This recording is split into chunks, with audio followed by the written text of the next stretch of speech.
عیسیٰ علیہ السلام تا معجزہ اللہ ورکڑی وا یہ دا مور بڑن پیدا شو نا پاغ بے دم واچو اللہ با بینا کا دبرگی مرض علاج باغ کو او دا مڑی علاج اب ام کو بے اذن اللہ جم دے کے دبا نو دغا معجزہ چے مریض جوڑے دل دا خود پیغمبر علیہ السلام امتیانو پلاس اللہ جوڑ کری دی صحابہ کرام و دمون اچولی و مقصات مریضان جوڑ شوی دی نو دا عیسیٰ علیہ السلام دا معجزے بدل دل تک دا صحابہ پا شکل کے دا امتیانو شکل کے خکارا شو او پاتے شو مڑ جم دے کے دل نو دا معجزہ ہم پیغمبر علیہ السلام تا اللہ ورکڑے وا ام محجن یو بڑے زنانوا ایمان روڑو ظلمے زوے مڑشو پیغمبر علیہ السلام تا پا جڑا رالا وی زوے میں مڑ دے دعاو کچ دے جمدی شی او کدے نہ جمدی کی گی نزو سر مڑکے گما نہ پیغمبر علیہ السلام تب تسلی دیر ورکللا خو بڑے نہ صبرے دلا وی اللہ تسوالو کچ زما زوے جمدی شی پیغمبر علیہ السلام و تیزوے دے راتاو خواہ کم دنو بڑے مخ کے پیغمبر علیہ السلام ورپسے کورتا لاڑل مڑے پروت سادر پی ویڑ دے پیغمبر علیہ السلام دعاو کرا او مڑی دا مخنا سادر پخپل لرکا ورا پاسے دے جم دے شو دا ام محجن زوے دا پیغمبر علیہ السلام پا معجزہ جم دے شو آئندہ جن خدا سونورک پیغمبر علیہ السلام وفات شو دے جم دے دوکالا ابو بکر صدیق رضی اللہ تعالیٰ نو دور حکومت اچلے دا وفات شو دے جم دے یولس کال عمر رضی اللہ تعالیٰ نو حکومت کا وفات شو دے جم دے دا عثمان رضی اللہ تعالیٰ نو پا دور کے پا جہاد کے شہید شو نو دغا معجزے ہم پیغمبر علیہ السلام تا اللہ پاک ورکڑے او عقل فکر اللہ سون ورکڑے دے امام غزالی رحمت اللہ علیہ لکی کہ عقل یو لاکھ حسیشی نو 90,000 حصے دا عقل یواز زمان پیغمبر علیہ السلام تا اللہ ورکڑے نو لاکھ کے لزر پاتے شلے نو 9,000 حصے دا عقل باقی ماندہ پیغمبرانو تا ورکڑے شلے زر پاتے شوے پدے زروں کے 900 حصے دا عقل صحابہ کرامو تا ورکڑے شلے سل پاتے شلے نو 90 پدے سلو کے علماء دین و بزرگان دین تا ورکڑے شوے لس پاتے شوے پدے لسو کے 9 حصے دا عقل عام مومنانو تا اللہ ورکڑے او یویسا دا عقل دا طول دنیا کافر ہوتا پا شریک پاتے شلا نو پا لاکھ حصوں کے 90,000 حصے دا عقل پیغمبر علیہ السلام تا اللہ ورکڑی دی دا بدن طاقت اللہ سون ورکڑیو نو دا سالور ذرا پالوانانو طاقت یواز زمان پیغمبر علیہ السلام تا اللہ ورکڑی دی پا عربو کیو پالوانو او اغا پالوان چارا پرزول نشو او کچا با اوخ علال کرو دا سرمن با پزمکا ویڑا پرتاو دا با پی قدم کے خود نو دا بے زما دا خپید لاند دا سرمن دا سوک ازاد کی نو لسو کسانو با اغا سرمن راخ کا ابا زر زر شو خود دا قدم لاند سرمن بچا اونخ وزول شلا لکا چه میخ بے پی تکوالی دا سی پی ولارو نو دغا پالوان راغی و پیغمبر علیہ السلام وی مالا پا کبڑی راشا نو کزدی را او پرزولم زپتا ایمان روڑو لموکا کب ما اور او پرزولی نو تا دا پیغمبرین دست بردار شموائی چه پیغمبری ما نو پیغمبر علیہ السلام وی رازا را میدان تشا نو گن صحابہ کرام را مخکشوی دا اللہ محبوب دا خو دیر بیده بیدا منگ بیو تب پا کبڑی ورزی پیغمبر علیہ السلام وی چیلنج خوی مال را کڑی رتاسو لخونی دے در کڑی بیا صحابہ کرام را مخکی نو پیغمبر علیہ السلام تیالکو ایمان با پتاسو روڑی که پما وی پتا وی چه پما ایمان روڑیو چیلنج را کڑی خو بس را پری دے را بشی مالا صحابہ کرام اخوا دیخوا کڑلو سڑی تیوی را میدان تشا پالوان میدان ترا قوتو او لک سات پس پیغمبر علیہ السلام سڑے پزمکر اخلاص کو چه پری خود پاسه دن جامعو سندر زما خپخوی دلی و تیو زلی بیارا شان نو بیا ورغې را خلاصې که نه چې پاسېده نه وي شا مې نه ده لګېدلې ته یو ځلې بیا راشه لکه چې د دم درزونو ته زړه کېده نو چې په درېیم ځل یې را خلاص کړه داسې پې د پاسه یې لاس مبارک ایښی وی خپه خو دې نه ده ښویدلې وی نه وی شا دې لګېدلې ده وی ښځه پاسه سړی پاسېده ایمان یې راوړه مولانا فضل ربی معدن صاحب د 400 هغه به اشعارو کې دا ویل وی یو مشرک پهلوان وی نبی سلطان تا ځان به نیسې نن زما طاقت او توان تا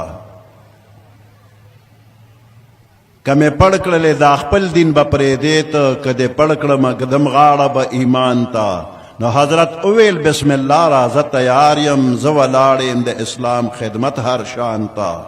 نو اصحاب ورته ویل چې غلامان شته سرکار څه دپاره اوځي بیا میدان ته نو حضرت نه منله شلو ورته غاړه او په درې ځلې پهلوان را پړ که ځان ته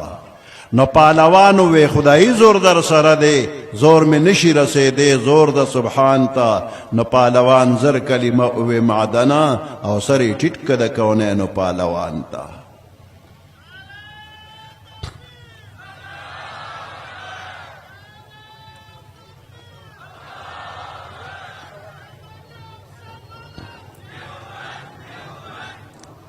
هر یو صفت چې پیغمبر علیہ السلام ته الله ورکړو نو هغه عقیده ختم نبوت عقیده ختم نبوت دشمنان اسلام دشمنان ختم نبوت نعره تکبیر د پیغمبر علیہ السلام هر یو صفت الله کامل او مکمل پیدا کړو نو چې کله ولا نبوت او پیغمبري ورکول نو دا نبوت یې ولا کامل او مکمل ورکړی دی د دې نه پس د بل نبی او د بل رسول د راتلو ضرورت نشته مخکینی پیغمبران داسې و چې د یو علاقې دپاره به پیغمبر راغی نو بلې علاقې له بل پیغمبر یو زمانې له به یو پیغمبر راغی بلې زمانې له بل پیغمبر خو زمونږ پیغمبر علیه السلام تر قیامته د تمام انسانانو د پیریانو دپاره یو پیغمبر دی او دې نه پس د بل پیغمبر ضرورت نشته نورو پیغمبرانو به مخکې پیشنګویي وکړه چې ما نه رستو به فلانې راځي فلانې او ټولو ویلي چې آخره زمانه کې محمد رسول الله صلی الله علیه وسلم به تشریف راوړي او د ټولو پیغمبرانو نه الله وعده هم اغشته وا که ستاسو په زمانه کې تاسو موجود وی او نبی اخر زمان صلی الله علیه وسلم تشریف راوړي لتؤمنن به ولتنصرنه خامخا به په تاسو ایمان راوړئ امداد به ورسره کوئ نو ټولو پیغمبرانو الله سره وعده کړه چې زموږ مخکې راشي موږ به په ایمان هم راوړو امداد به هم ورسره کوو خو د پیغمبر علیه السلام نه رستو بل پیغمبر نه راځي نو پیغمبر علیه السلام نه دي فرمایلی چې ما نه به رستو بل راشي خپله پیغمبر علیه السلام فرمایي چې انا خاتم النبیین لا نبی بعدی ما نه رستو بل نبی نه راځي او پیغمبر علیه السلام صحابه کرامو ته دوه ګوتې مبارکې داسې یو ځای ونیولې وی انا والساعة کهاتین زه او قیامت دقسې یو جوخت یعنی زما او د قیامت په منځ کې بل پیغمبر نشته څنګه چې د دې دوو ګوتو منځ کې بله ګوته نشته نو داسې د پیغمبر علیه السلام نه پس قیامته پورې بل پیغمبر نشته نو که د دې دوو ګوتو په منځ کې چې ته بله ګوته راووته نو اپریشن به ولکې که ګوته پیدا شولو که غوټه پیدا شو که پولی پیدا شوه هر شی چې د دې دوو ګوتو منځ کې پیدا کېږي هغه خلک په اپریشن لرکوي نو د مسلمانانو د هغه وخت نه اوسه پورې همدغه طریقه ده که د قیامت نه مخکې چې ته بل را پیدا شوی نو دې مسلمانانو سنبال کړی دی اپریشن یې وله کړی دی او که آینده چې ته نور داسې سر را پورته کوي نه به هم سر خوري ختمیږي به دا انګریزان او قادیانان دا یو شی دی او په یو سلا مشوره باندې دا کار شروع کړی دی یو انګریز یو قادیانی ججو قادیانیو علامه شبیر احمد عثمانی رحمت الله علیه او علامه شمس الحق افغانی رحمت الله علیه د دواړو سره ملاقات وشو نو دغه قادیانی جج افغانی صاحب ته وایي چې مولانا نبوت څه شی دی؟ هغه ورته نبوت یو اعلی منصب دی او الله یې هغه چاله ورکوي چې الله ته ډېر محبوب وي. نو د شروع کړه د نبوت په باره کې تفصیلي خبره کوله او د جج خبره منځ کې کټ کړله. وی چې دومره اعلی شی دی او ته دومره صفتونه کې نو دا ښه څیز عام کول پکار دی. هر محله کې هر کلی کې یو نبی پکار دی. نو تاسو مولیانو په پابندي لګوله چې ختم نبوت ختم نبوت اول هم په پابندي لګوله. دا افغانی صاحب چې دا سړی خوشوده دی